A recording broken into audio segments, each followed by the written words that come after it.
And we are in the process of another one, y'all. Another 72-hour fast. Right now, a little over 32 hours. And you're wondering to yourself, what in the world are you doing up at this time of the morning or night or wherever you find yourselves? And the answer is, at our house, we have some young people, a young person, who had a science project that was due. That's due. And so, that trumps everything. But here I am, y'all, 72-hour fast in the process. And we are in the process right now of answering some questions. That's what we're gonna do. 3 questions actually that we're gonna talk about here as we continue in this vein. You are, if you have been watching me, if you're new to me, I'm Dr. Dwain Woode. That's Wood with an E. The E stands for endocrinology. And here in the channel, I educate, I empower, and I encourage you to take charge of your health, your life, avoid complications, and go to the next level. We're creating the life we've always wanted. And in this year, new year, new you. I'm talking to adults with type 2 diabetes who want to put their diabetes in remission, who want to reverse their diabetes, who want to improve their blood sugars, get off of medication. That's what we're doing. And we're going to be talking, as you know how we do it. You're going to see my blood sugars. You're going to take a look at my report so you can see what my numbers are. I've got my meters over here that we're going to take a look at in just a minute. And I'll go ahead and give you a sneak peek at what my Libre says that my blood sugar is right now. This is after 32 hours of fasting. But also, what we do, I'm going to talk about how I'm feeling physically, mentally, and emotionally, because those are the 3 big components that will cause us to either be successful or not be successful in our fasting. So a lot of times when we start fasting, when people start fasting, they feel physically tired. They feel physically weak, sometimes lightheaded, dizzy. We're going to talk a little bit about that as we answer the questions. But right now, I'm feeling good. I'm feeling energetic. I'm feeling actually refreshed, believe it or not, even though I've been up helping out with this science project. But I prepared to get into the fast. Last night, I came home, got in bed, went to sleep. Didn't stay up late like I am tonight, but got into this fast actually doing quite well, was hydrated, made sure that I was keeping hydration going. And so as I got into this fast, didn't feel any of those symptoms. Also remember that one of the reasons that people will feel lightheaded, sleepy, tired, low energy is if they're on medication. Right. So if you're on medication and you haven't adjusted your medication, you will have those symptoms as well. That's another one of the questions we're going to answer here in just a minute. So physically feeling good. Mentally, I am clear, a little groggy after trying to figure out this science project thing. But we did the experiments, I think last week or the week before, and just was putting the poster board together tonight. But was pretty clear. My wife and I were up and, answering questions and pasting stuff on boards. At work today, did pretty well. Didn't have any issues. And as you know, as we get into the fast, after those first, 15, 18 hours or so, when people are feeling hunger, then that goes away. And we begin feeling better, much clearer. Okay. And then emotionally, feeling good. I'm excited to be here in this space, although I'm struggling with some allergies, but that's a whole nother story. I'm going to get something to drink here in just a minute. So let's hop over and take a look at my meters.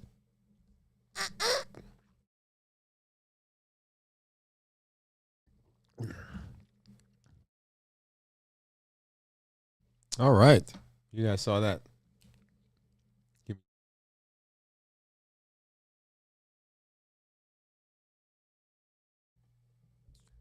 All right. One of the drawbacks of pollen.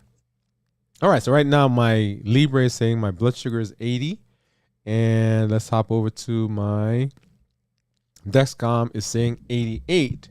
And also let's hop over and take a look at what my Keto Mojo and my contour meters are saying. So let's grab one of these strips. Go ahead and drop that into the meter. Let's see, here we are. This is the contour, y'all.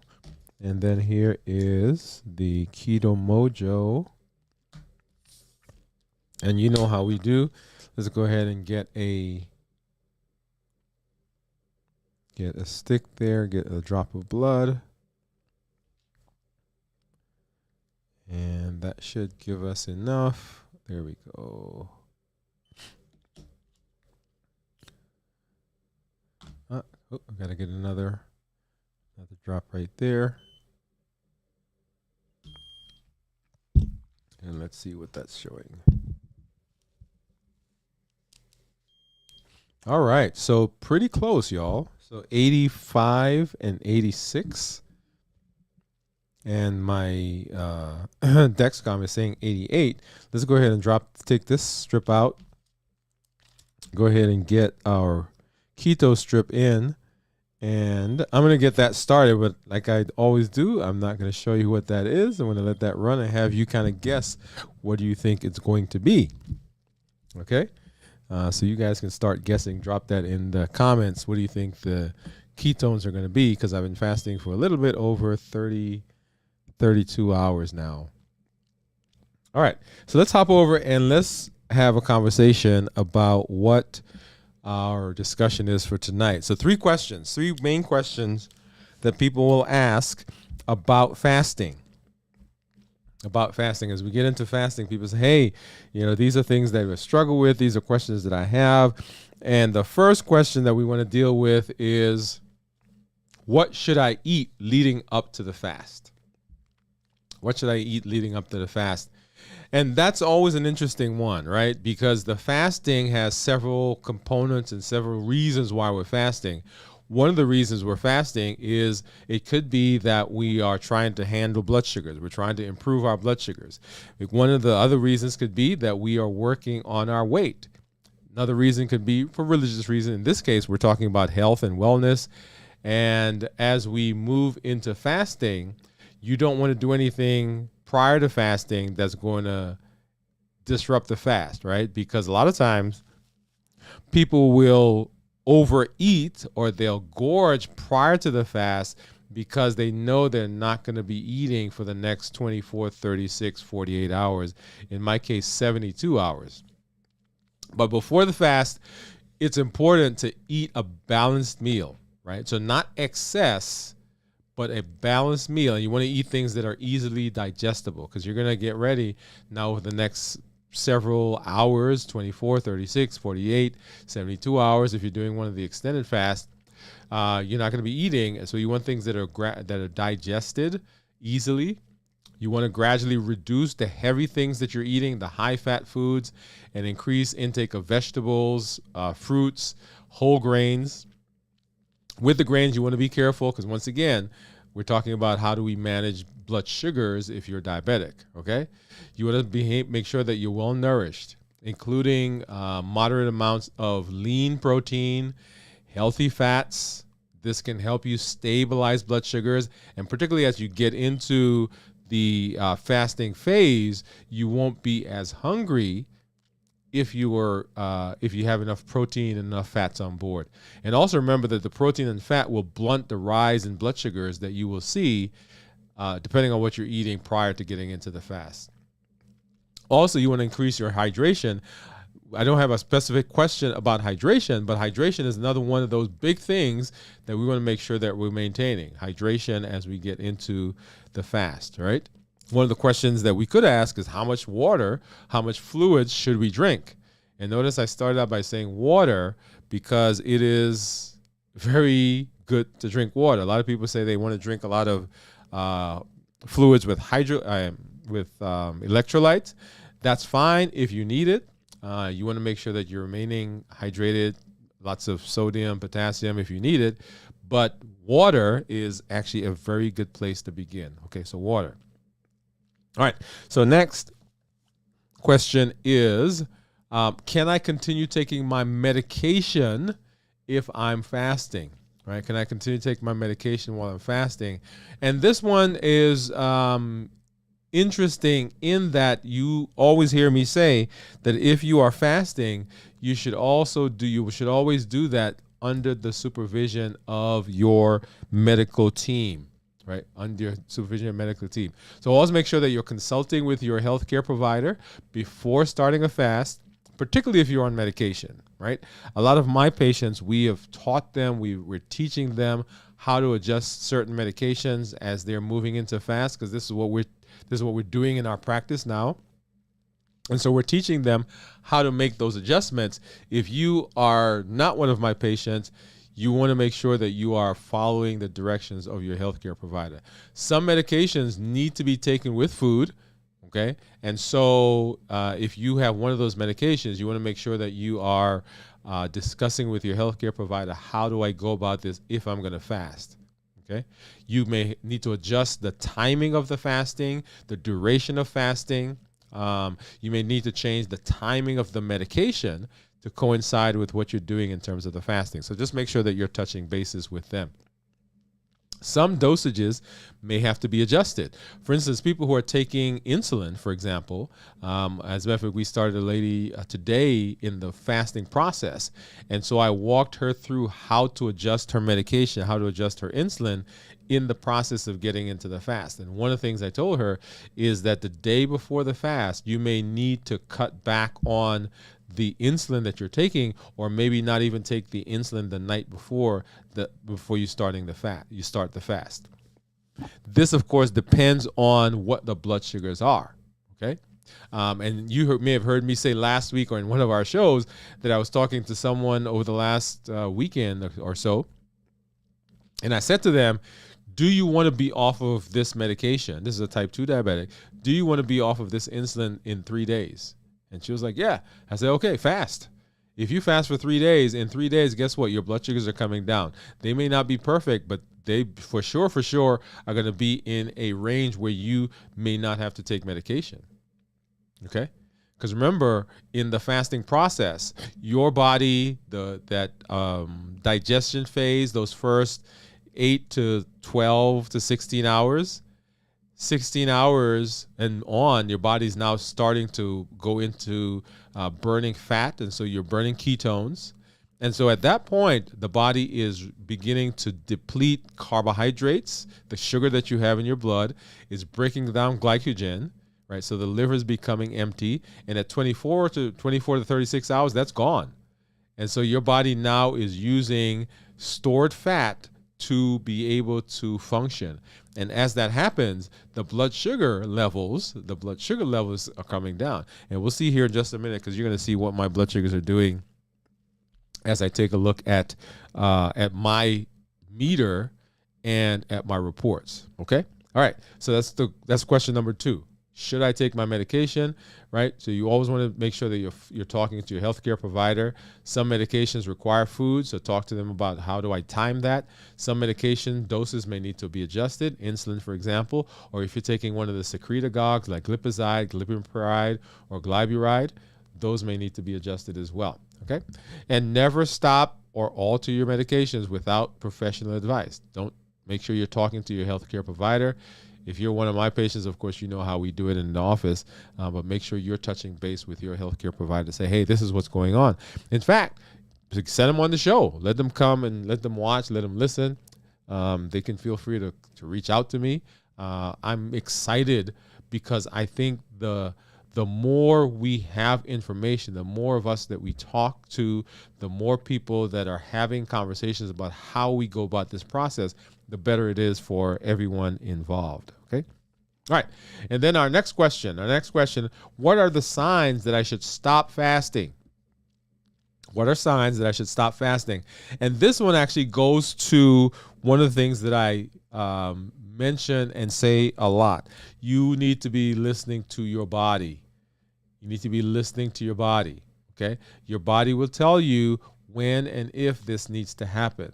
So you stop fasting and get medical attention if you experience severe symptoms such as persistent dizziness, confusion, fainting, extreme irritability, extreme headaches, heart palpitation, breathing difficulties. All of those things are reasons to hold a fast, interrupt the fast, and to seek medical attention.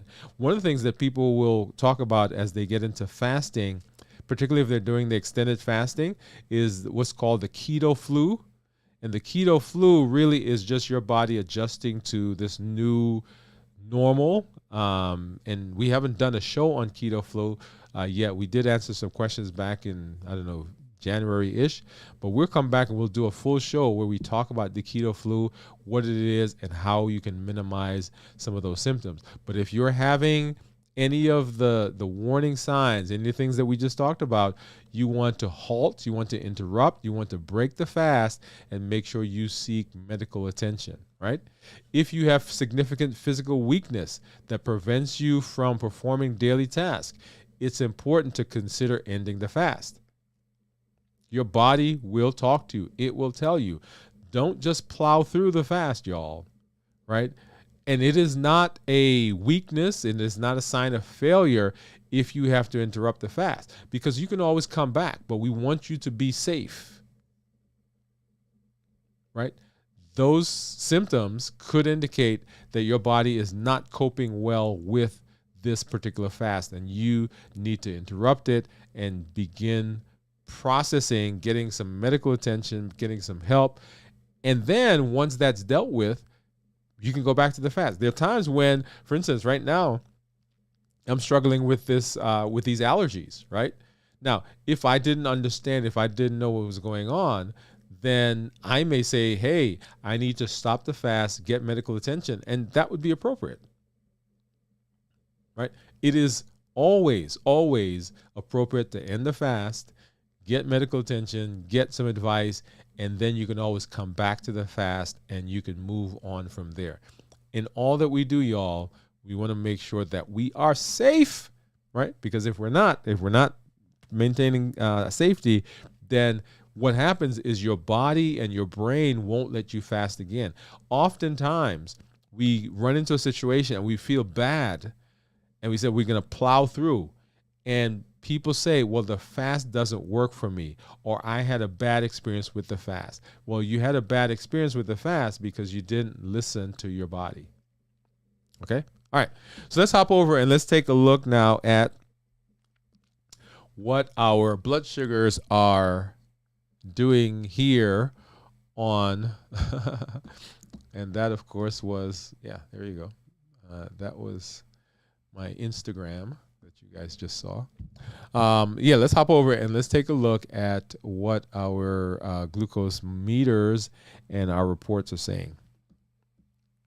All right, so if you're seeing on the screen, you'll see that my average blood sugar over the last 14 days has been 111, right? 111 over the last 14 days. I'm in target, and let me grab here my mouse so you guys can see. So once again, 111 average blood sugar over 14 days. I'm in target 96% of the time, and the target is 70 to 180. And according to the report, if I were to stay at these numbers, my average, my glucose management indicator, which is a surrogate for the A1C, would be a 6.0. And if you remember, I did say that I saw my doctor, 2 weeks ago, and my A1C was a 6.1. So not far off from what this report is saying. Okay, if I want, well, let's do it. Let's go ahead and let's pop it up and let's see what it's saying for 90 days. So for 90 days, average blood sugar of 114, and average, my glucose management indicator is 6.0 as well. Okay, all right. Let's hop over and let's take a look at the daily graphs. All right, and so I started my fast yesterday about 6 o'clock, and the blood sugar was 121, and so 24 hours, 6 o'clock today, my blood sugar was 94. So went from 100s to 94, And I'm anticipating tomorrow is going to be down in the 80s. In fact, if I go over here right now at 2:30, it was 2:34. Okay. So I'm expecting 80s, 70s to 80s here at 48 hours. And then, of course, you know how we do at 72 hours. We're probably going to be down in the 60s or 70s, which is actually right where we want it to be.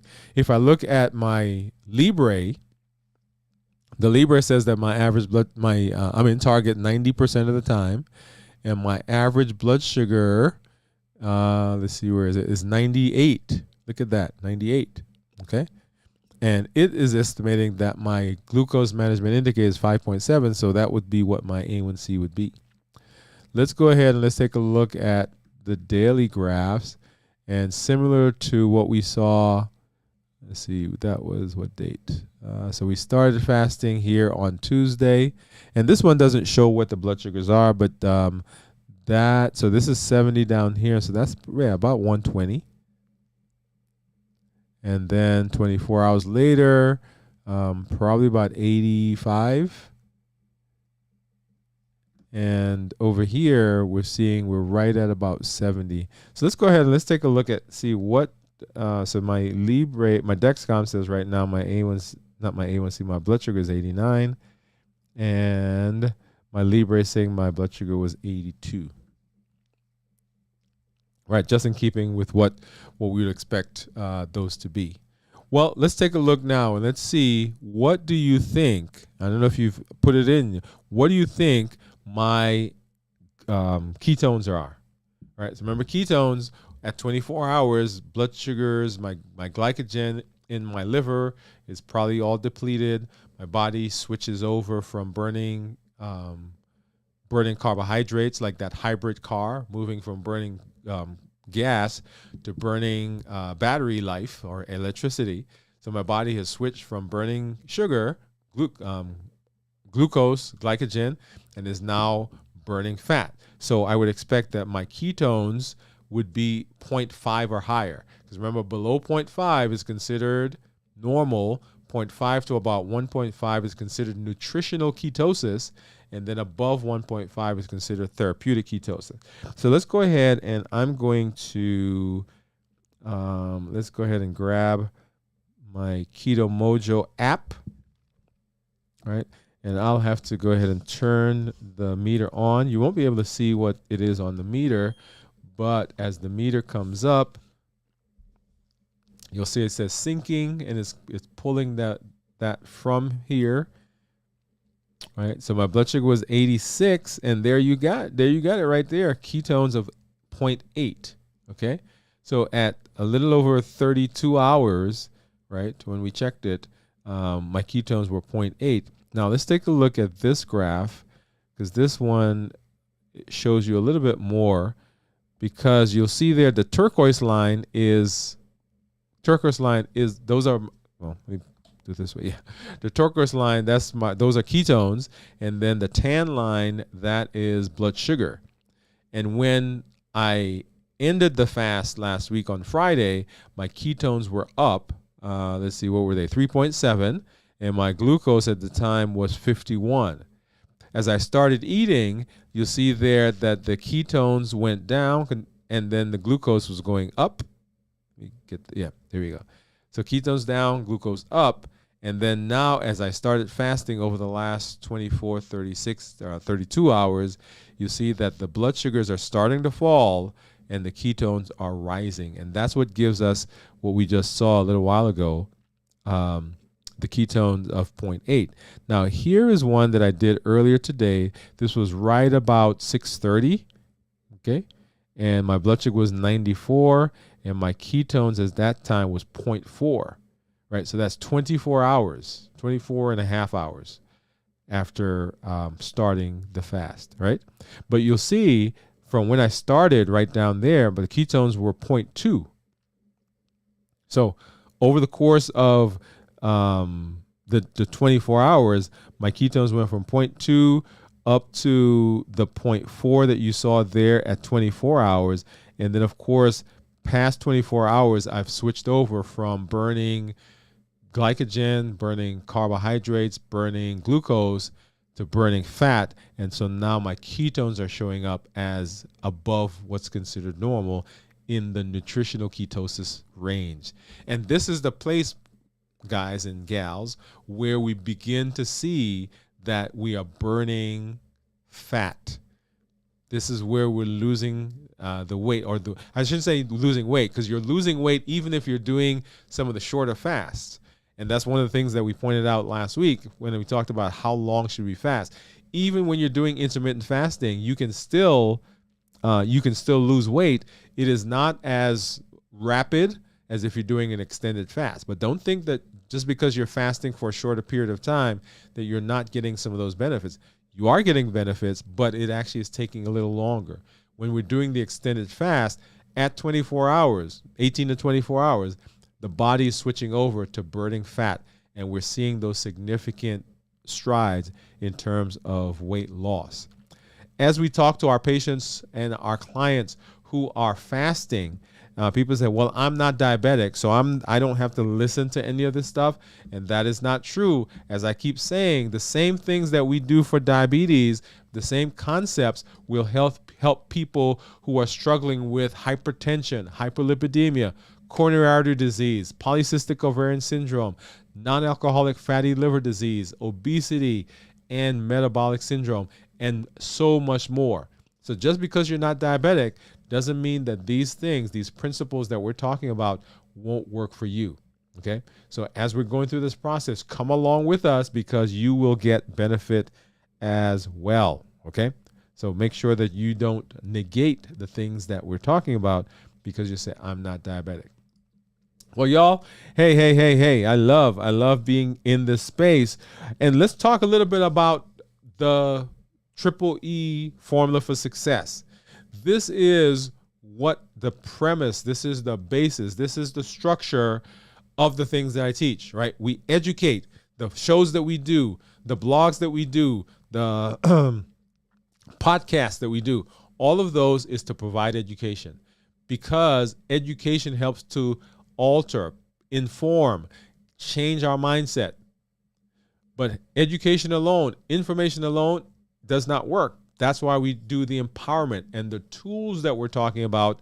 One of the major tools we do is the fasting. When we talked about emotional intelligence, we talked about the 5 whys, we talked about adjusting medication, the tools that we're learning, how to create a menu, how to create a 7-day menu was our show last week, not this past Monday, but the Monday before.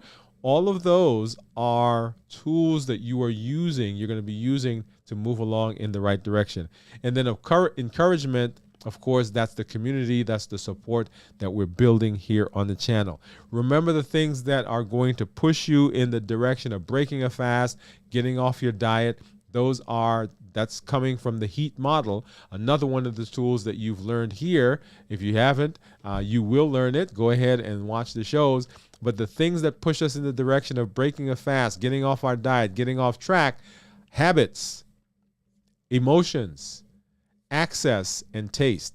The habits, just because we're used to doing things at a certain time in a certain way, everybody around us is eating, we're going to sit and watch a movie, we go to a ball game, and we automatically say, okay, this is the time when we eat, okay?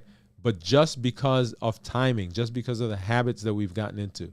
Emotions, all those emotions will push us to eat something, to break a fast, to get off of our meal plan, right? When we're tired, when we're hungry, when we're angry, when we're lonely, when we're frustrated, when we're bored, all of those things, all of those emotions will do it. And then access, just because it's there. You walk by the pantry, you walk by the kitchen, you walk by somebody's desk at work, and they have that dish that has the candy or whatever it is, and you're like, oh, let me grab one. You're not hungry, but simply because it's there. And then finally, because of taste, right? So habits, emotions, access, and taste. Taste reminds us of a time where we felt good and the food that we ate brought a particular feeling to us. Remember, that's the reason, right? It's not the food that we chase, but we chase the thing that the food gives us. People say, well, the food's not giving me any benefit other than I like it. No, you're getting benefit from it. That's why you continue to eat it, okay? And then our call to action, y'all. One, join the challenges. Don't just let the information come by, put it on the shelf, listen to the show, and be done. There are challenges that we do every month. We have a challenge. Our challenge for this month is to create a meal that falls into these patterns, right? One, whole foods. Not a lot of processed foods in there. No added sugar. Some non-starchy and starchy foods, vegetables, healthy fat, lean protein, food that's tasty, and food that is the appropriate portion size. That's what we want to make sure that we're doing. And that's the challenge for this month. Make sure you're out there and you're doing the challenges, because the challenges are helping you to solidify the things that we're learning in the education portion. Number two, come to the show. Show up on the show. Let us know how you're doing. Let us know what your successes are. Like, we had some community members recently who were able to get off of their medication, decrease their insulin, their A1C has improved, they've lost weight. All of those things are happening. When people see that, when the community hears that, they're encouraged, because they can say, if you can do it, then I could do it as well. And when we hear your struggles, your challenges, the places where you're having some difficulty, that helps us know that we're not by ourselves, because people are having some of the same issues. But we can talk to each other and we can improve together. The community, the channel, all these things are as strong as you are. When you come on, you help to build the channel and build the community. And then finally, invite someone. Invite a friend. There are right now over 1 billion people on the planet that live with diabetes or prediabetes. That's right. You heard me. Over 1 billion. You can be the voice to help them get better, to help them go to the next level, to help them reverse their diabetes, to help them put their diabetes in remission, get off of medication, deal with their fatty liver, deal with their high blood pressure, high cholesterol. You can do that by sharing the link to this channel with them. Let them know what's going on. Say to them, hey, let's go watch this show together. Form a watch group. Take it to your church. Take it to your family. At your next family reunion, say, hey, guys, I want our family to break the cycle that has been taking us out. There are many of us, many of our families, that everyone that you know around you has diabetes or high blood pressure or some complications of chronic illness. You can be the voice that changes your family tree, changes the dynamic within your community. All right? As always, y'all, I am excited, always glad to be here in this space, and we are just that much closer to ending our 72-hour fast. We're a little over 33 hours, little over 33 hours in right now, and feeling great. We'll be back tomorrow for our 48 or later, probably 52-hour check-in. But this is Dr. Dwain Woode, y'all. That's Wood with an E. The E stands for endocrinology. Here on the channel, I educate, I empower, and I encourage you to take charge of your health, your life, avoid complications, and go to the next level, creating the life you've always wanted. And in this year, y'all, new year, new you. Thank you for being here. We'll see you at our next check-in. Good night, good morning, good afternoon, wherever you find yourselves. Bye-bye.